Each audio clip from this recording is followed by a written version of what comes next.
Yeah. I'm going to make them ask you. Good morning, everyone. John Sweeting, ARIN Registration Services.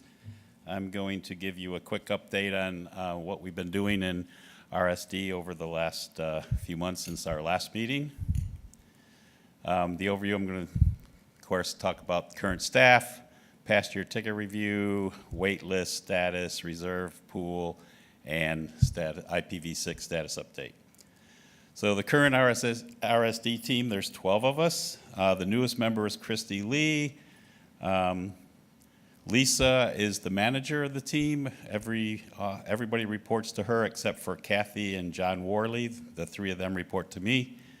The people here this week helping you guys and supporting this meeting is Masuk and Mike, who you've hopefully stopped and talked to at the help desk, and also Kathy, who's splitting her time between keeping me in check here in the meeting and watching over the help desk. So organizations served by ARIN. Total of 38,220 organizations, of which 41.55% are legacy, which means they have no signed agreements with us. There's 15,882 of those. Non-members, 16,361, and then members just shy of 6,000. Decided to show a little how our processing times are coming along. I'm happy with some of them, not so happy with others. We're going to be working to streamline this. As you can see, ASN requests have come down quite a bit. Org creates have remained about the same, but those, that's a pretty good time for that. Org recoveries have gotten a little bit more, and that doesn't bother me in the least, because that just means that we're really looking into that, and we're making sure that whoever's trying to recover that org is the right person, right organization. These next two, the end user V6 and ISP V6, there's, to me, I feel we could do better, so we're going to look at what we can do to do better. A lot of it, though, is really getting the replies back from the customers, and we have to see their addressing plans. There's an attestation that has to come back signed by an officer, and there's things that take a little bit of time, but we're going to look into all of that and figure out how we can streamline this and make it a better process for everyone. So IPv4 RSA coverage in /24s, that would include legacy RSA as well. We're up to 59% of our resources are covered by agreement. As you'll see here, that is continuously goes up. The transfer market has a lot to do with that, and we'll continue to, I believe the line will continue to go up. It doesn't go up fast, but it's going up, and that's good. Waiting list growth, there's no bump yet since we did do our Q1 distribution on time. For the process, what we do is we normally have a meeting each quarter with like 5 or 6 directors come in, and we go through everything to make sure that if they were revoked, that the process was followed, that all the mailings and phone calls and emails, all the contact that was supposed to be made was made. If they were returned, we make sure that there's an officer acknowledgement that the organization really wants to return it.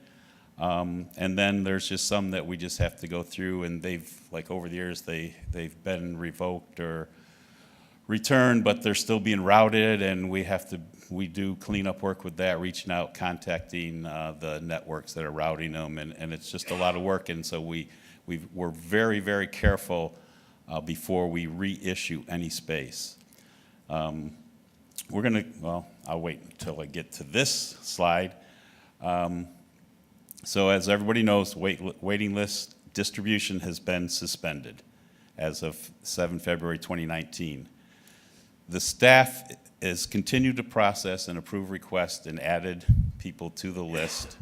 Internal processes are continuing. So we're going to continue to have our quarterly meeting. We're going to continue to approve space that will be eligible to be reissued. But of course, we won't issue that until, or if or when the suspension is resolved. But we're absolutely going to be prepared to do that immediately upon getting the word from the board that we can resume the distribution. Here's a report. I think Owen has asked for this, and we're now reporting on this at every meeting. The IPv4 reserve pool update. The 4.4 is your critical infrastructure, and 4.10 is IPv6 deployment. As you can see, there's still a lot of space there in those reserve pools for the people that require it and can qualify for it. IPv6 profile, RSP is the registration services plan, which is the RSA. We call it RSP because end users can apply to be under the RSP and have their resources converted to direct allocations, and they become members, and they pay a fee to have that done. As I mentioned, I think when I was given the NRO statistics, IPv6 only, we do have 560 organizations, which is 9.5% of people of our organizations. But that doesn't mean that those organizations only have IPv6. A lot of them have IPv4 that was reassigned or reallocated from their upstreams. But for IPv6, they decided to come in and get their own.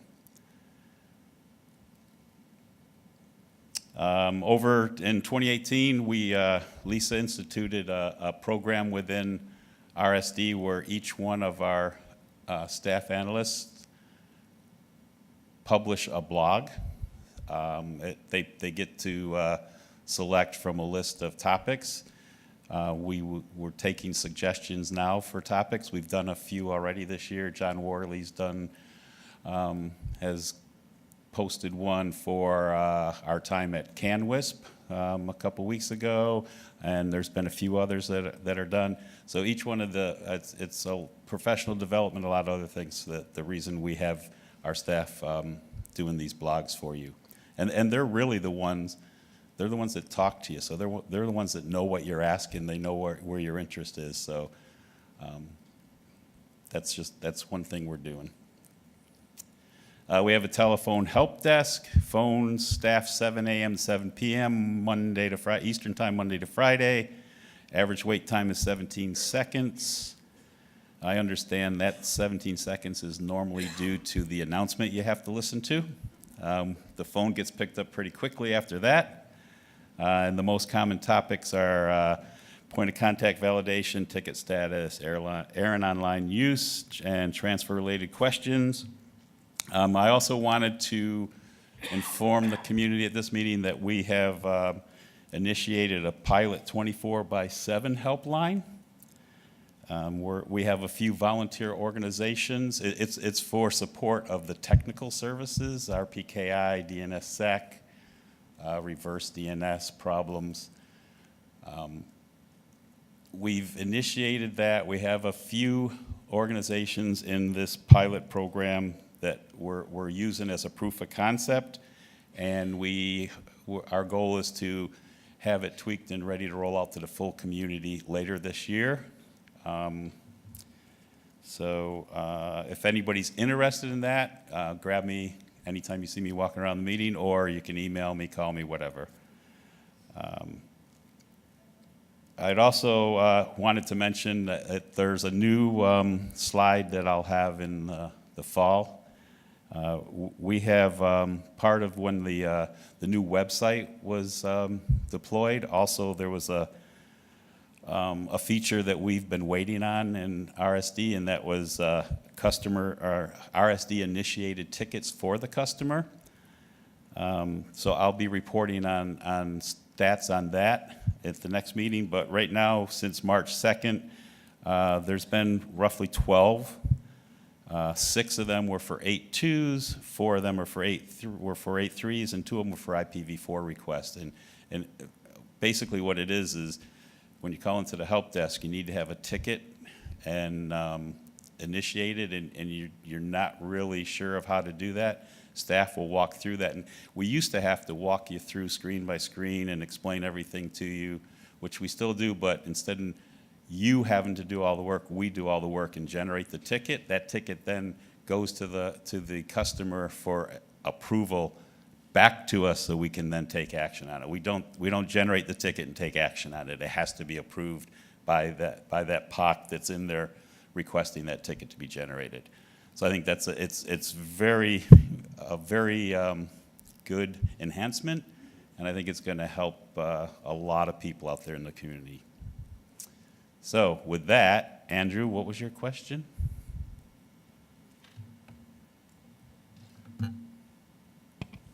Any questions for John? So the question is about ARIN Online accounts. I mean, I saw that Mark's slide says you continue to grow the number of accounts, which also means that you continue to grow probably likely dormant accounts with people not coming in regularly. So my question was whether you see any systematic attempts to hijack ARIN Online accounts at this point. We have not seen any systematic attacks. In order to recover an account, they have to call in and do there's the challenge questions and stuff, and then if they can't answer that, there's other things that we can do to verify who they are. But as far as anybody saying that somebody has hijacked their account and used it for anything, we haven't had any complaints like that. And you don't see users trying to use known username, password databases against it? The closest I think we come to it is we get people that go out and find dormant domain names and they re-register them, and then they send an email in through Hostmaster or such and use that email domain name. But as far as on the Sounds like you guys aren't a target, so that's good so far. yeah, I think there may have been 1 or 2 where they tried to send us an email saying that they were the web user and they didn't have any other proof of it, and we don't take just that. There has to be something else. Kevin? Kevin Bloomberg, The Wire. Yesterday, somebody asked about two-factor authentication related to ARIN Online, and it had me thinking it would definitely be very beneficial that an org can say the only users that can touch this are ones that have been authorized through two-factor authentication as a hard lock at the beginning. Mm-hmm. And if 5 people have it and 1 person doesn't, that 1 person is going to be the one that they go through. Okay. But having that master lock at the top to say this org must be done through two-factor authentication would be a wonderful feature to add. Yeah, I think Mark's going to reply to you on that one because we've started a story on that. Yeah. So the suggestion is noted in something that we'll be putting in our backlog to actually implement. So I think it's actually remarkable. Name and affiliation, please. Sorry. I know who you are, but I don't know if everybody does.